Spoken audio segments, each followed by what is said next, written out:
Is the Honda NC750 worth it for you? I tested the brakes, the power, ergonomics, Pillion experience and the fuel usage to answer all your questions. The stock tires on the NC are not that great, honestly. They only lasted me for about 7,000 to 8,000 kilometers, and in the wet conditions they're also not that amazing. These are Bridgestone Badlexes. They're way better. They lasted me for about 8,000 kilometers now, and they're still in perfect condition, to be honest. So if you want to get the most out of your NC in terms of handling and grip, definitely upgrade those tires. There is one thing that really bothers me personally, and that is the swing arm. It chips easily, rusts easily, and it doesn't look all that great. What I do to touch it up is use some spray paint. Next up are the brakes. This is a simple Nissan caliper, a single one, with a single disc brake. They're just fine. The stopping power is enough. A lot of people have been leaving comments about the suspension and the brakes of this motorcycle.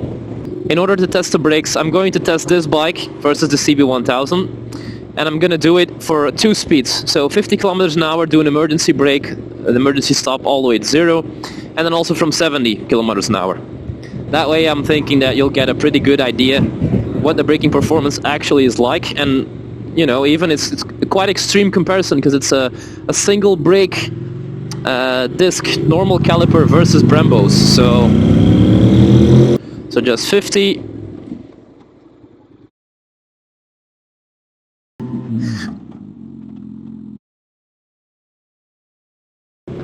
$70, get a straight line and go.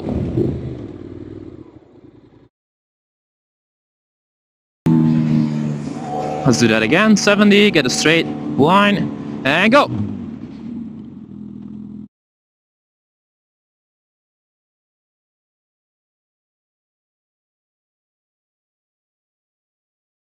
Front suspension on the NC. Not the most premium, it's non-adjustable, but it's not a bad suspension. I've never had it bottom out on me, not even with luggage and a pillion, so no complaints. Let's try to bottom these out just with force.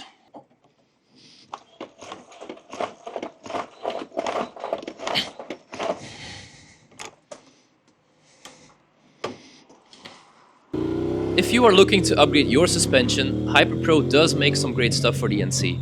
They also sell a lowering kit for those that are interested. I'll put the link in the description. Their rear suspension is pretty costly though, and in my opinion it's not necessary to upgrade. If you want to stiffen up the front suspension, you can always start out by putting in higher weight fork oil. I've kept everything stock, so this is the stock suspension, stock brakes, I didn't change anything. The only thing I did do is adjust the rear suspension and put it 2 clicks in.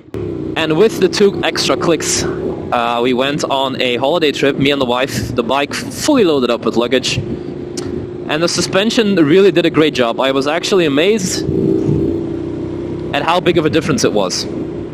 Now, for reference, I'm 90 kilograms and my wife at the time was 62. And of course, then the combined weight, your luggage and all, but still. If you're not actively looking for potholes or very, very shitty roads to ride on, then you should be more than fine. The suspension has never let me down. Sure, the front suspension could use an upgrade, or the suspension in general, but it's not as atrocious as people make it out to be. It's definitely capable of everyday riding. It's capable of going on holiday. It's, yeah. I have been riding more premium suspension on motorcycles like the CB1000 Hornet, like the ZX4RR. But this one is just fine. It does everything like it should. I have yet to encounter a single time when I'm thinking to myself that the NC really needs another suspension, or that it's really bad or whatever. Of course, I never went off-roading with this motorcycle. I don't think people want to. But in that scenario, yeah, this is not going to cut it at all. As a beginner rider, this is what it looks like when I'm on the bike. I'm 1.69 meters. If I sit closest to the tank, I can just about flat foot this with my motorcycle boots on. This is a walk around, so you can take a look at my knee angles.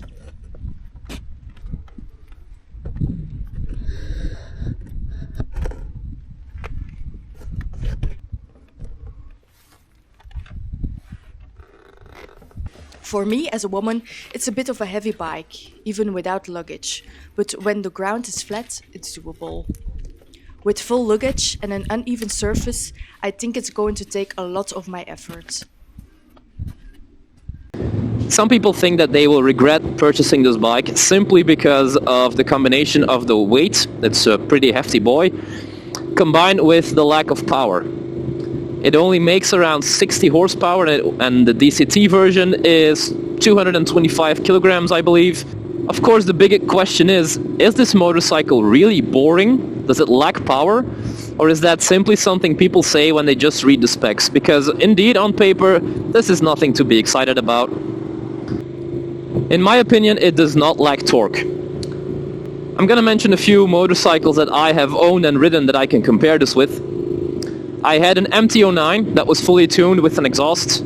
I had that for 20,000 kilometers. It was my daily. Rode it to work all the time. The other motorcycle that I have right now is a CB1000 Hornet SP. I also have a ZX4RR in the garage. The other bikes that I mentioned are triples and four cylinders. I have ridden an older MT-07 as well. And of course the MT-07 is faster simply because it has more power and it's a lighter bike. Now, that being said, the NC makes its peak torque at 4,750 RPMs, if I'm not mistaken, which is pretty damn soon in the rev range. And that is the only reason why this motorcycle does not feel boring. If you are going to take a look at the 0 to 100 kilometers an hour acceleration videos that I have on my channel, it's not that big of a difference. Let's say that the best time I can get out of this is 4.7 seconds, while on a CB1000 or an MT-09 you'll be closer to around 3 seconds. Is that really that big of a deal? The power is not underwhelming at all, and that's coming from someone who has ridden multiple bikes that are way faster than this one. This bike has never felt boring or sluggish to me. I actually was amazed when I first did a test ride with it at how agile it was. In the corners, how light it felt despite the weight, because it's pretty heavy. But once you get it going, it feels pretty light, man. Of course it's logical. It's because the mass is down low and up front. The way that they put the engine in, they put it down low and up front. And that just makes that this motorcycle, even though it shouldn't feel as agile as it does, it's really flicky. It doesn't feel like you're riding a boat almost on wheels. It doesn't feel like that at all. Okay, so as you can see, this time I brought my wife with me. So we're going to do a Pillion test right now on the highway to see what kind of acceleration this motor has, if it's comfortable, and if you still have enough power to overtake someone. All my cases are also on here, so full luggage and a Pillion.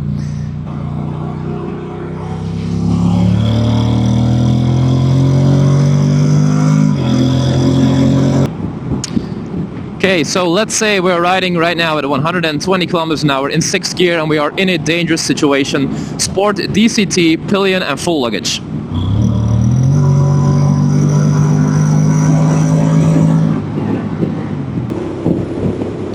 I'm going to ride 130 and give it 100% of throttle input.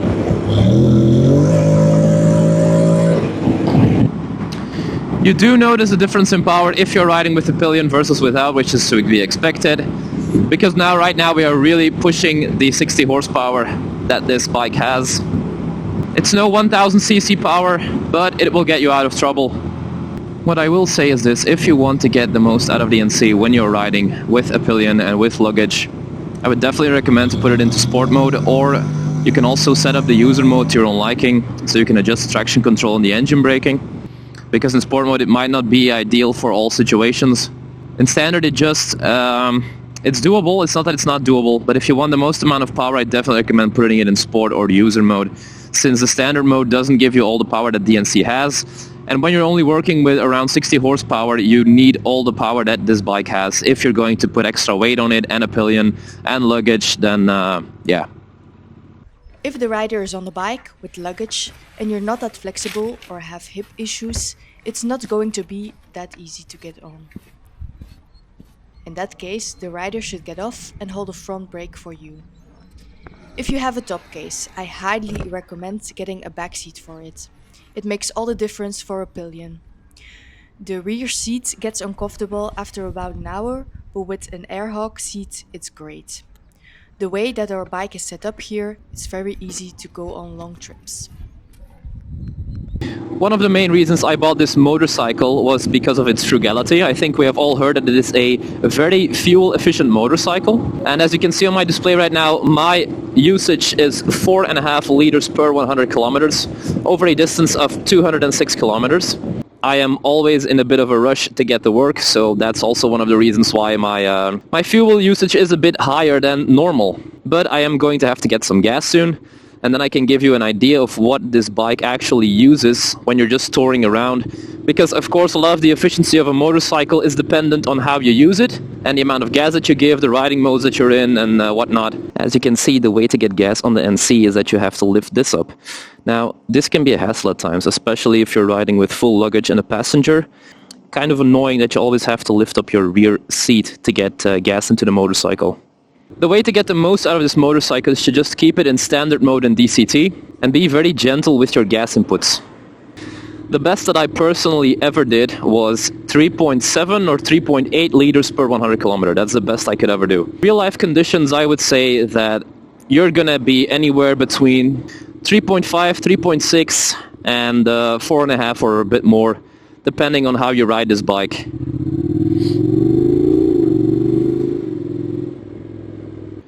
We're going to do a little test right now. Somebody asked me at what kind of RPMs it cruises on the highway. So we're going to be testing 3 different speeds: 110 kilometers an hour, 120 kilometers an hour, and 130 kilometers an hour.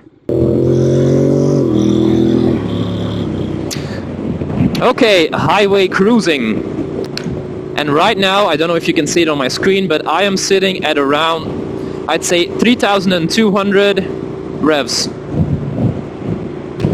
If we're cruising at 120, we're coming in closer to 4,000 revs. 3,750 revs.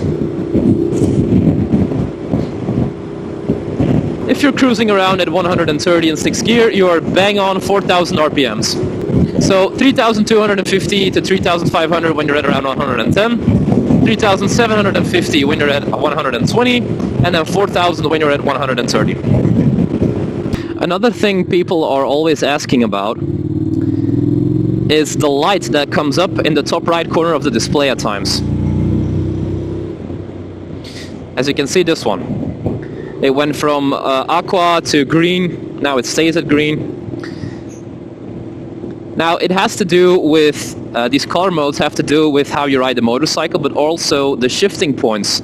So basically you can set it up the way that you want to show you a certain light at a certain rev range. It also tells you when you're riding economically, when you're using up more gas than normally, etc. You can find all of this information in the user manual. It starts from page 54 and it goes all the way up to page 61 and further. So if you're interested in that, just look up the user manual for a 2021 NC750 and up, and that's where you'll find that information. Another reason that I like this motorcycle so much is because I ride year-round. It is by far the most comfortable motorcycle that I have ever owned and I've ever ridden. The seating position is not aggressive, it's super relaxed, super upright. If you add some accessories like these heated grips, like these handguards, like this windshield, it just transforms the way that this bike feels, even when you're riding in the winter. Like, I have no issues taking this bike out for a wintry ride, even when it's freezing, I don't mind. They did make the NC a bit lower to the ground, so I found that with the stock pegs on this bike,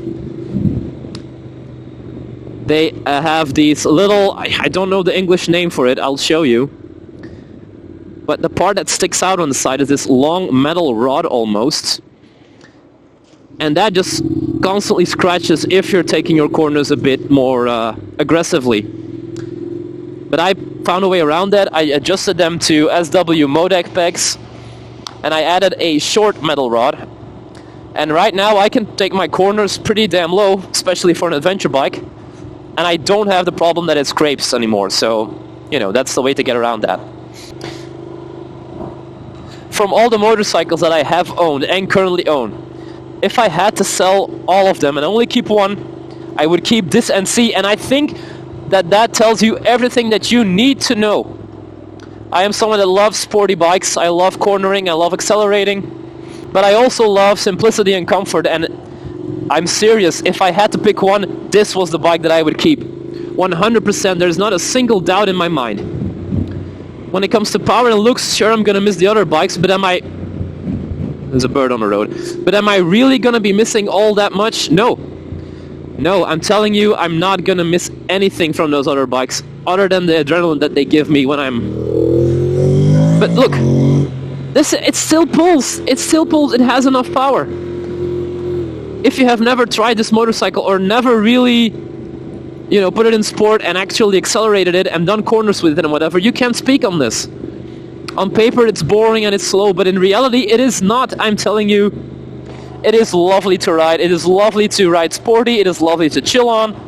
It's smooth, it's comfortable, it does everything you want it to do. And let's be honest, man, if you're looking at these, the 2021 models and up secondhand, they're not that expensive. You're getting a lot of motorcycle for that price. It's also a Honda, it's reliable, it really is.